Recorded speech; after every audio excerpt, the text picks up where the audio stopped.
এটা কিন্তু সম্পূর্ণ একটা স্লাইডিং গেট, এমনি ধাক্কা দিলে কিন্তু একদিকে চলে যাবে। এটার সাইজ আছে হচ্ছে, হাইট আছে হচ্ছে 8 ফিট, আর পাশে আছে হচ্ছে টোটালে 13 ফিট। না এখানে কিন্তু আসলে এত বড় প্লেট পাওয়া যায় না সচরাচর, 8 ফিটের উপরে কোনো প্লেট হয় না।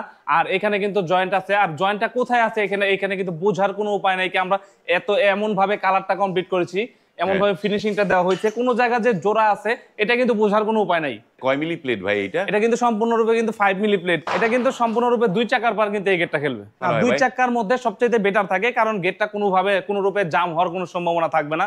আর যদি 3টা চাকা লাগাই, মাঝখানে যদি একটুখানি 19-20 থাকে, সেই ক্ষেত্রে কিন্তু মাঝখানের চাকায় কিন্তু বেজে যাওয়ার সম্ভাবনা আছে। এই গেটের মধ্যে স্ট্রাকচারে কিন্তু আমরা ব্যবহার করেছি, যেমন আউট ফ্রেমে আছে হচ্ছে 1.5 ইঞ্চি বাই 3 ইঞ্চি গ্যালভানিশ করা বক্স পাইপ, এদিকে আছে হচ্ছে 3 ইঞ্চি আর এদিকে আছে 1.5 ইঞ্চি। এবং এই যে মাঝখানের ডিজাইনের সাথে কিন্তু আমরা কিন্তু আরো একটা করে বক্স ব্যবহার করেছি। এখানে আছে হচ্ছে 2 ইঞ্চি বাই 1.5 ইঞ্চি গ্যালভানিশ। আর এই যে ডিজাইনটা দেখতে পাচ্ছেন, এটা সম্পূর্ণরূপে কিন্তু জাহাজের প্লেট, জাপানি জাহাজের প্লেট গুলো কিন্তু আমরা কিন্তু এখানে ইউজ করেছি, যেটা কিন্তু টেম্পার করা প্লেট। এই গেট গুলো যদি কোনো ভাই যদি আমাদের কাছ থেকে নিতে চায়, তাহলে প্রতি স্কোয়ার ফিট খরচ পড়বে মাত্র 1300 টাকা স্কোয়ার ফিট।